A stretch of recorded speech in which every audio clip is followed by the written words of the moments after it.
Through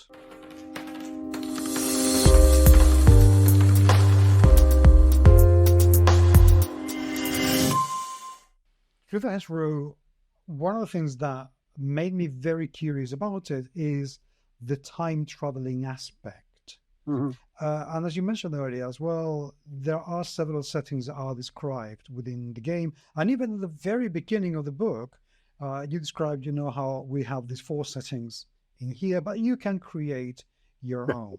So when you say there's a time traveling, does it mean that characters themselves can go from period to period, the same characters, or the adventures could be with different characters based in different periods of time? No, the characters are the time travelers. Okay. The light, their patron, the force that has summoned and united them, sends them through the hedgerow, which is the hedgerow is the kind of mystical interspace between times and places that appears to people to be a trail through a forest, and you emerge from that into a time period. And I detail 4 time periods that are kind of fronts in the war between the light and the dark. One of them is the 9th century of the Viking invasions of Britain. But again, of course, if you're playing this game, in Spain, you might want that to be the Reconquista or something. You might want to have El Cid rather than Alfred the Great as your dramatic character NPC in the background. But it's a time of kind of national crisis. And there's a war going on, and you can have some pretty classic high fantasy adventures in that setting. You've got Vikings, the pagan gods are very active in that setting, and so that's one of the periods. And the next one is the 17th century, which in Britain is a time of civil war, but also witch trials and Puritan hysteria and plague. So you've got a fairly devastated landscape there with great injustices going on and massacres and various dark deeds. Skip forward to the 1840s, the beginning of the Industrial Revolution and the transformation of the countryside, despoiling of idyllic and beautiful places by new railroads, and the beginning of the British Empire and everything that means for this setting as well. And a time of great social and political unrest and famine as well, the Hungry 40s, as it was called. So that lets you do Victoriana adventures. And the final setting is the 1940s, the Second World War, in the British countryside, because of course Britain had its experience of evacuating children from the big cities to escape the Nazis' bombing campaign, and so the same kind of places in the countryside now take on a new and rather unusual tone. But the idea is that you're always going back to the same places. That you keep revisiting, the same village and church and farm. The actual locale is fairly small and well defined, but you keep seeing these places in different eras, and the changes that come to them. And I encourage players to pick your own location, the countryside area that you know well, and find some old maps of it and make that your campaign base. What will the players find that those locations have, or those ages, have in common? Because I can imagine, I've always been one for thinking that depending on what kind of adventure you want to play, each time period requires a different play style. I wouldn't play a 1920s the same as a Viking conquering sort of scenarios. So what is the common element that gels all of them together so people will find themselves in very different places, but not so unfamiliar that the gameplay will have to change dramatically? Sure. I mean, the thing that unites you normally is the nature of the problem. The book gives some discussion about the dark and its agents, and a different agent of the dark is in charge in each of those centuries. So, by and large, if you're going back to the Age of Swords, in Britain, the Viking invasions, then the Raven Margrave is the main figure of the dark. And although he could be active and you could make a scenario featuring him as your antagonist in the other centuries. He's quite diminished in the other, but this is his place. So you kind of know who you're up against. He's very powerful necromancer, and undead are his servants, and so everything's got a kind of fantasy horror vibe in that setting. But as your players, the glamour, the fairy bower of the light means that the locals in that period will tend to accept you as residents.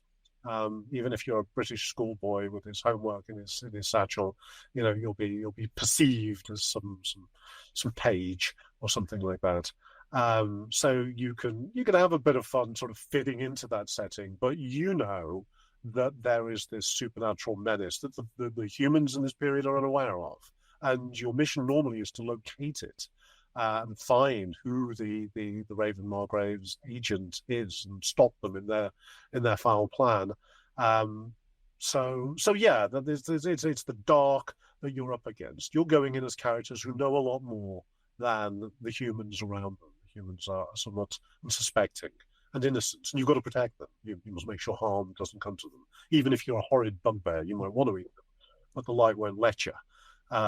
So yeah, there used to be an old TV show called Sapphire and Steel in the early 80s with Joanna Lumley and David McCallum, and again they played these strange godlike beings who arrive in these situations to solve a strange problem, and they seem to have godlike knowledge, but and they have to try and protect the people who are caught up in this time anomaly. And I think that inspired me there, the pleasure of playing. Normally in a role-playing game, you usually play a character who knows less than everybody else in the setting around them. If you play a game like Vampire, you feel you know nothing. And all the NPCs seem to know so much more than you, and it can be quite oppressive sometimes. I'm very frustrated.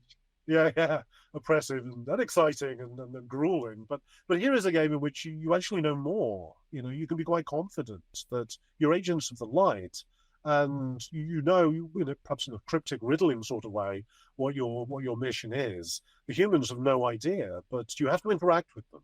And the main thing I wanted to put into the structure of the game and the way the conundrum works is that you can't just turn up in a period and go off and find somebody and fight them and kill them. You have got to interact with a special person. Somebody out there is called the Armiger, and they are the human who is a pivotal person in this storyline. And you've got to figure out who they are, and you've got to get them to trust you or do something so that you can find out from them what the problem is. So the game almost always involves finding people and interacting with them, rather than just solving problems, cracking skulls. In terms of the time periods and ages, you mentioned that people can create their own. Is there any advice or any kind of tutorial ruling within the book that can guide people to do that? I don't provide too much, and we had a bit of a discussion actually with Osprey's editor about where to go with this, and I wanted to put in more, but he felt you'd just have a hostage to fortune there. You might end up making pronouncements about locations in the backwoods of Connecticut or the coasts of Valentia or something like that. That people who actually live there would know more about it than I do. So he said, stick to what you know. So I just give some advice that if you've got areas of your own country that are steeped in folklore and have got a storied history, then you can start building a similar set of ages on top of that. Just kind of cross these nemesis across to it. If you've had a period of invasion in your country's history, well, that's where the Raven Margrave is going to be active. That's his preferred time zone. But if there's been a period of great kind of political corruption and double dealing, then the feral squires are probably behind that. What's going to happen now Through the Hedgerow? Are you going to keep writing? What are your plans? Well, Osprey's got it's a big organisation, and they're booked for years in advance. I'm going to be producing a Christmas scenario that Osprey are interested in doing as a kind of free gift for fans. So it's called Lord of Misrule, and has you go into actually the other world of fairy, and then into human history to rescue King Christmas from his evil brother Lord Yule. And so it's got a Dickensian flavour to it. We're in negotiations about a future expansion. taking it to other locations and other ages and bringing in more player character gentries. And those are going to be some. That's not just going to be a bread and butter expansion. We've got some radical notions about some very different ways of applying these characters to some truly novel settings of the world beyond death and heaven and hell and places like that. So it becomes a bit more of a Neil Gaiman Mm-hmm. Vista Hove's interview. So, but that's still being negotiated with Osprey. They don't mind if I create stuff on Drive-Through RPG, less than. Okay. So I've got some material that I've just made public today, and I'll carry on creating scenarios and additional materials independently to support the game as well. That sounds very, very good because one of the things I find very frustrating is when a book, a game is released and then Right. silence. And that, yeah, and you think where do all these creative people go, and why do they abandon these things? But I've got to say, Osprey are great about this and have no problems. No, as long as I don't use that in premature, but they've no problem with me developing the game independently. So that's great to know. Brilliant. Jonathan, thank you so much for being with me today. I feel I've just prattled away.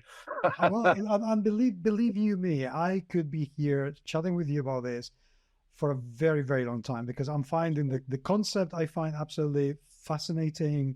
The book is just such a joy to go through. There is this, I'm going to say photograph, which I know it isn't, but this photograph of the spider folk looking at the camera whilst having a cup of tea with this whimsical, absolutely gorgeous expression in its face, which is like, oh, come on, this is super duper cute in a very, my God, scary way.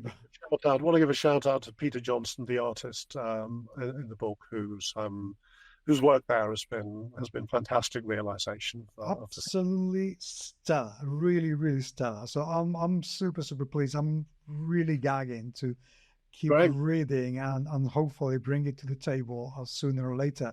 Who knows? Maybe we will have more to talk about soon when you get to publish more stuff and see what those radical ideas of yours are. I hope so. Yeah. Plenty to look forward to. Thank you very much, Paco. It's been an absolutely brilliant half hour, or however long it's been. Well, for 4 minutes, but it's pretty good. Good, yeah. No, thank you so much for talking to me, and I hope you enjoyed the game. Yeah.